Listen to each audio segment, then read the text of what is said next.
இரவும் கூட பகலை போல இருக்கும்.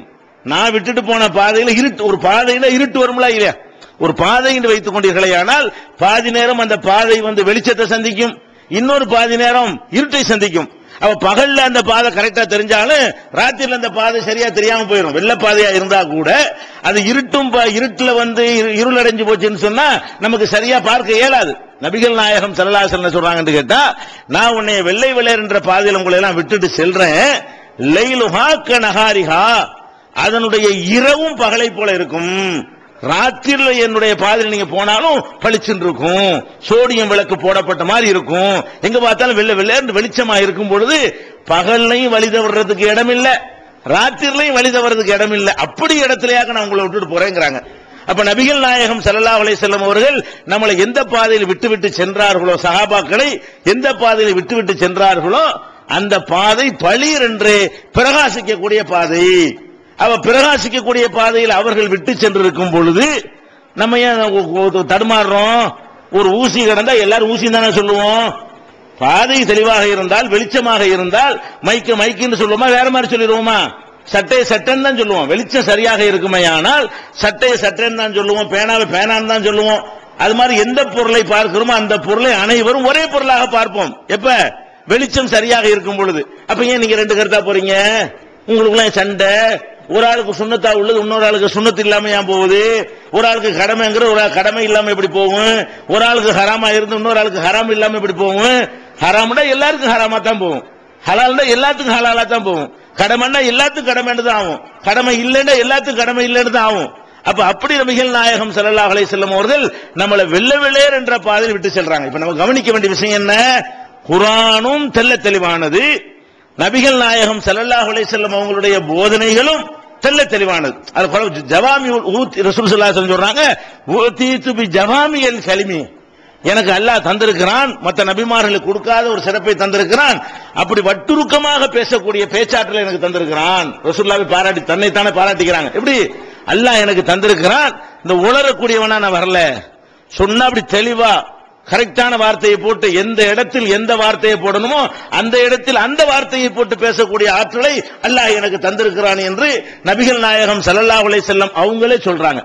அப்ப அவங்களுக்கு கொடுக்கப்பட்ட வேதமும் தெளிவாக இருக்கிறது, அவங்களும் தெளிவான முறையில் விளக்கம் தந்திருக்கிறார்கள் என்று சொன்னால் நமக்கு இடையே குழப்பம் வரலாமா? வர முடியாது.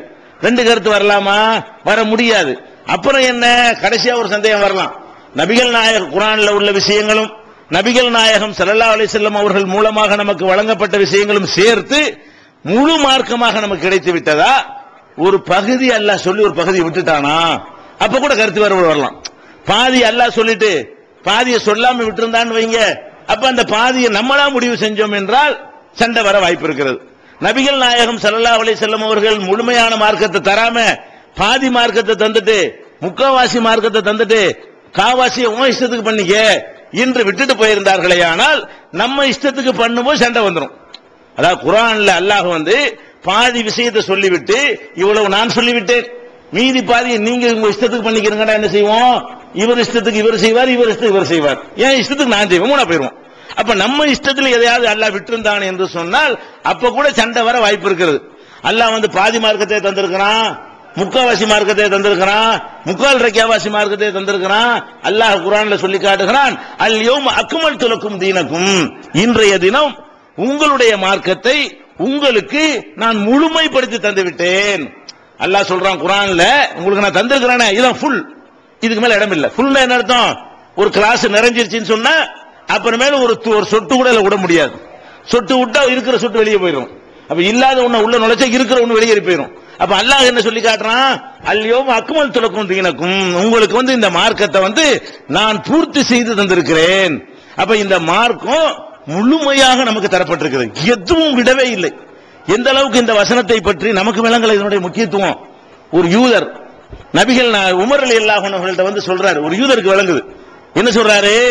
உங்க குர்ஆன்ல நாங்க படிச்சு பார்த்தோம், உங்க குர்ஆன்ல ஒரு வசனம் இருக்கிறது, அந்த மாதிரி வசனம் எங்களுக்கு இறங்கி இருந்தால், எங்களுடைய தௌராத்துல, எங்களுடைய இஞ்சில்ல, எங்களுடைய வேதங்கள்ல அந்த மாதிரி ஒரு வசனம் இறங்கி இருந்தால் அந்த இறங்கின நாளை நாங்கள் பெருநாளா கொண்டாடுவோம்.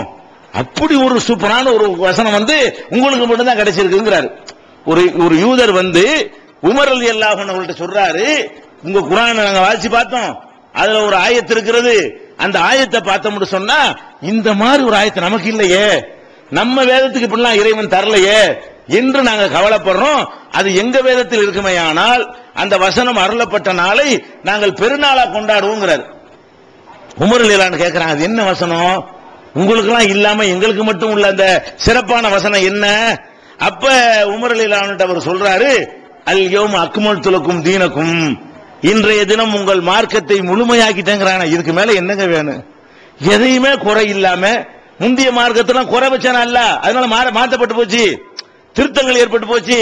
உங்க மார்க்கத்துக்கு அல்ல என்ன செஞ்சுட்டான், இந்த மார்க்கத்தை நான் முழுமையாக்கிட்டேங்கிறான். முழுமையாக்கிட்ட பிறகு வேற ஒண்ணுக்கு தேவையில்லையே, அவனே தன் சொந்த பொறுப்பில் ஏற்றுக்கொண்டு எல்லாத்தையும் சொல்லிட்டானே என்று இந்த வசனத்தை கொத்து ஒரு யூதர் விளங்குறார். என்ன விளங்குறாரு? உங்க மார்க்கம் முழுமையான மார்க்கம், மனிதனுடைய அபிப்பிராயங்களுக்கு கருத்துக்களுக்கு இங்க இடம் இல்லைன்னு சொல்றாங்க. அப்ப குர்ஆன் முழுமையா இருக்கிறது. நபிகள் நாயகம் ஸல்லல்லாஹு அலைஹி வஸல்லம் அவங்களாவது அவங்க சொன்ன விளக்கத்துல ஒரு பகுதியை சொல்லிவிட்டு ஒரு பகுதியை சொல்லாம உங்க இஷ்டத்துக்கு என்னமா முடிவு பண்ணிக்கிறங்க என்று நம்மளை விட்டு செல்வார்களே, ஆனால் அப்ப கூட நம்ம 2 3 4 வந்து மாறுறதுக்கு வாய்ப்பு இருக்கிறது. கேள்வி கேட்க இயலாது. நீங்க தானே எங்க இஷ்டத்துக்கு சொன்னீங்க, எங்க இஷ்டத்துக்கு நாங்க செஞ்சுட்டோம்னு போயிடலாம். ஆனா நபிகள் நாயகம் ஸல்லல்லாஹு அலைஹி வஸல்லம் சொன்னாங்க, ஈயாக்கும் வ முஹ்தஸாத்தில் உமூர், புதிதாக உருவாக்கப்படுகிற அனைத்து காரியங்களை விட்டு உங்களை நான் எச்சரிக்கிறேன். மார்க்கம்ங்கிற பெயர்ல எனக்கு பின்னாடி நீங்களா எதையாவது உருவாக்குவீர்களே, ஆனால் அப்படி செய்யக்கூடாது என்று உங்களை எச்சரிக்கிறேன். குல்ல முஹ்தஸத்தின் பிதா, எனக்கு பின்னால் புதிதாக எதெல்லாம் உருவாக்கப்பட்டிருக்கிறதோ அது எல்லாமே அனாச்சாரம். குல்ல பிதாத்தின் லலாலா, ஒவ்வொரு பிதத்தும் ஒவ்வொரு அனாச்சாரமும் வழிகேடு. குல்ல லலாலத்தின் பின்னார், ஒவ்வொரு வழிகேடு நரகத்தில் கொண்டே சேர்த்துரும்.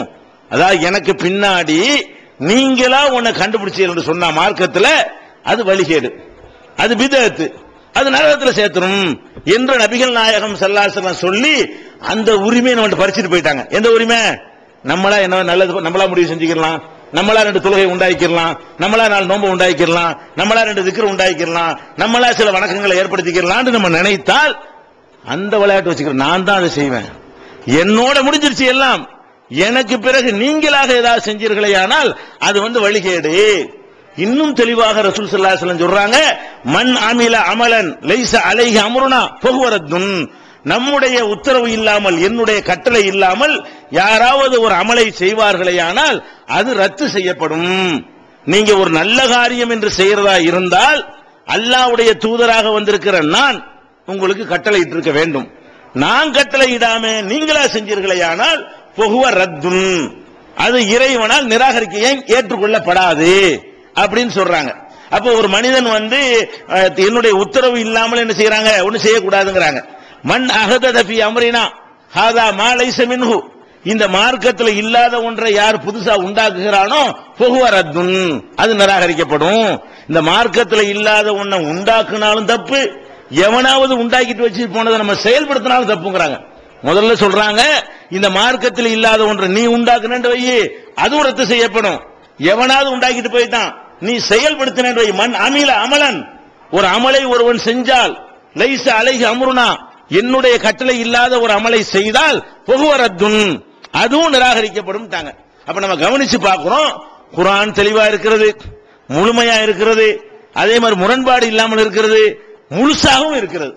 நபிகள் நாயகம் ஸல்லல்லாஹு அலைஹி வஸல்லம் தெளிவா சொன்னார்கள், முரண்பாடு இல்லாமல் சொன்னார்கள், முழுசாக சொன்னார்கள். அப்ப அல்லாஹ்வும் முழுசா சொல்லிவிட்டான், அல்லாஹ்வுடைய தூதரும் முழுசா சொல்லிவிட்டார்கள். அப்ப நம்ம என்ன பார்க்கிறோம்?